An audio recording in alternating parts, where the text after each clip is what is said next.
নমস্কার।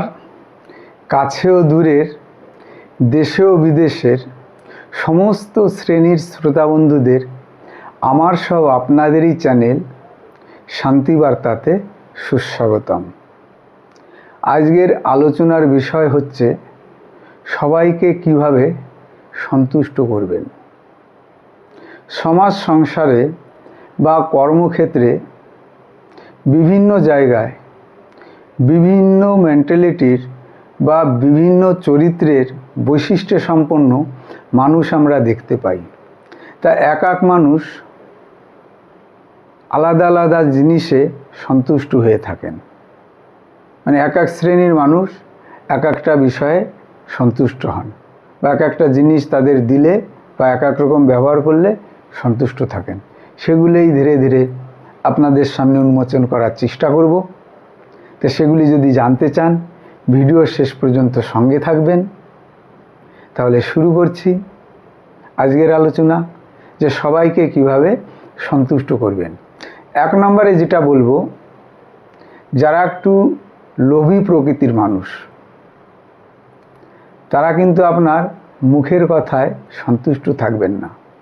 লোভীকেও কিছু অর্থ দান করলেই তিনি সন্তুষ্ট হয়ে যাবেন।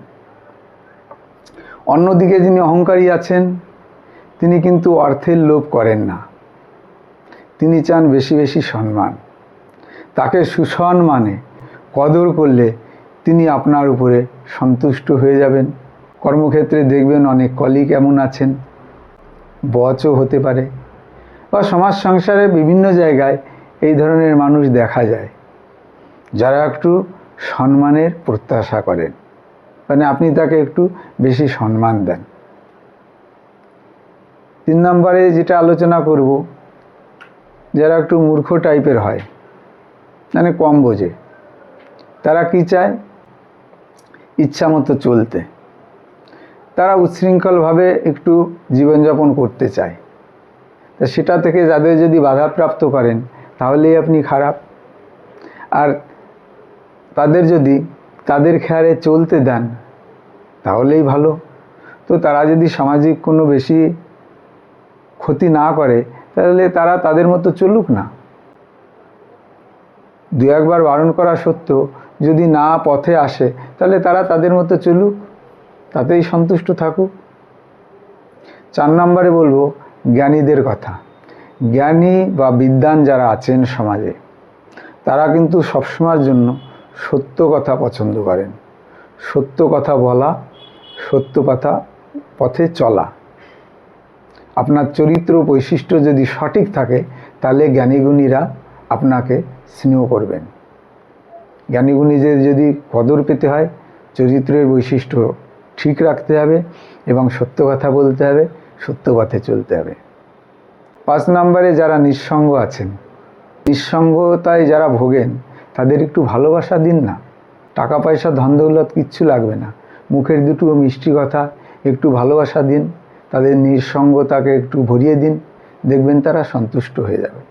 নম্বরে যেটা বলবো, হয়তো আপনার দুয়ারে কোনো ক্ষুধার্ত ব্যক্তি এসছেন, আপনি তার মুখের অভাব দেখে বুঝতে পারলেন ব্যক্তিটি হয়তো ক্ষুধার্ত আছেন, তৎক্ষণাৎ তাকে কিছু অন্নের ব্যবস্থা করে দিন, কিছু খাদ্যদ্রব্য দিন, দেখুন ক্ষুধার্ত ব্যক্তি একদম সন্তুষ্ট হয়ে যাবেন আপনার উপরে, প্রাণ ভরে আশীর্বাদ করবেন। 7ম যে বিষয়টি বলবো, সমাজের যারা সংসারের আমাদের ছোট ছোট কচিকাঁচা শিশুরা আছেন, তারা কিন্তু টাকা পয়সার বা অন্য কিছুর এত লোভী না। তাদের খেলনা দিলেই তারা খুশি। যে কোনো প্রকারে তাদের পছন্দ মতো কোনো খেলনা উপহার দিন, দেখুন খুব খুশি, বেজায় খুশি হবে। আপনি যেটা বলবেন সেটাই শুনতে চাইবে। শিশুদের খেলনা দিন, তাহলেই তারা খুশি ও আনন্দিত থাকবে। 8 নম্বরে যেটা আলোচনা করব, গুরু বা শিক্ষক, এনাদের সম্মান দিন। সম্মান দিলেই এনারা সন্তুষ্ট থাকবেন। মিষ্টি ভাষায় সম্বোধন করুন এবং সম্মান প্রদান করুন, তাহলেই গুরুজন বা আপনার শিক্ষক যারা আছেন, সেটা যে কোনো শিক্ষার হোক, শুধু যে এডুকেশনাল শিক্ষা তা নয়, কর্মক্ষেত্রে এই যে আপনাকে কোনো কাজ শেখাচ্ছে, সেও সেখানে কর্মগুরু। তো তাদের সঙ্গে আচরণ করুন, তবেই তেনারা সন্তুষ্ট থাকবেন। আর 9 নম্বরে যেটা বলবো, ঘরে যদি শাশুড়ি থাকে, স্ত্রী পুরুষ নির্বিশেষে বলছি, শাশুড়িরা কি চায়? মিষ্টি কথা বলুন, মিষ্টি কথায় মা বলে সম্বোধন করুন, একদম সন্তুষ্ট হয়ে যাবে। অপরদিকে স্বামী, তিনি কি চান? স্বামী সঙ্গে সবসময়ের জন্য শান্তভাবে মিষ্টি ভাষায় বুঝিয়ে সুঝিয়ে তার সঙ্গে যে কোনো ব্যাপারে আলোচনা করুন। স্বামী হঠাৎ ক্রোধান্বিত হয়ে গেছে, শান্ত স্বরে ভালোবাসা মাখিয়ে তাকে সম্বোধন করুন না।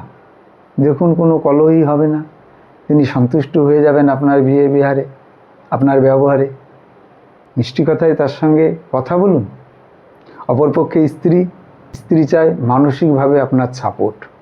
সে যে কোনো বিষয়ে স্ত্রীকে সময় দিন এবং মানসিকভাবে তাকে সাপোর্ট করুন। যে কোনো পরামর্শে তার সঙ্গে সমরূপ ব্যবহার করুন, মিষ্টি ভাষায় তাকে সম্বোধন করুন। তাকে কোনো অসম্মানজনক অমর্যাদা বাক্য ব্যবহার করবেন না তার সঙ্গে, দেখবেন সেও সন্তুষ্ট থাকবে। পরিশেষে 12 নম্বর পয়েন্টে যেটি আলোচনা করব, আপনার যারা কর্মচারী আছেন, হয়তো আপনি কোনো প্রতিষ্ঠানের মালিক, কোনো ব্যবসা করেন, আপনার নিচে কর্মচারী যারা আছেন, তারা কিভাবে সন্তুষ্ট থাকবেন জানেন? বছরে তার যে পারিশ্রমিক, বেতনটাকে একটু বাড়িয়ে দিন, তারা সন্তুষ্ট হয়ে যাবে একদম। মন প্রাণ দিয়ে আপনার কাজ, আপনার প্রজেক্টকে আরও সুন্দরভাবে এগিয়ে নিয়ে যাওয়ার চেষ্টা করবে। বিষয়গুলি আলোচনা করলাম ধাপে ধাপে, অন্তর দিয়ে অনুধাবন করে দেখুন তো কোনো উপকারে আসে কি না। যদি মনে করুন কোনো উপকারে আসে, তাহলে অবশ্যই এই ভিডিওটি আপনজন বন্ধুবান্ধবের মধ্যে শেয়ার করুন আর চ্যানেলটিকে সাবস্ক্রাইব করুন। আপনারা আসুন, কমেন্ট করুন। আপনাদের কোনো আলোচনার বিষয় থাকলে, কিছু জিজ্ঞাসা থাকলে কমেন্ট করুন। তাহলে আজকের আলোচনা এখানেই শেষ করব। সবাই অনেক ভালো থাকবেন, সুস্থ থাকবেন, হাসি খুশি থাকবেন, এই প্রার্থনা করে এখানেই শেষ করব। নমস্কার।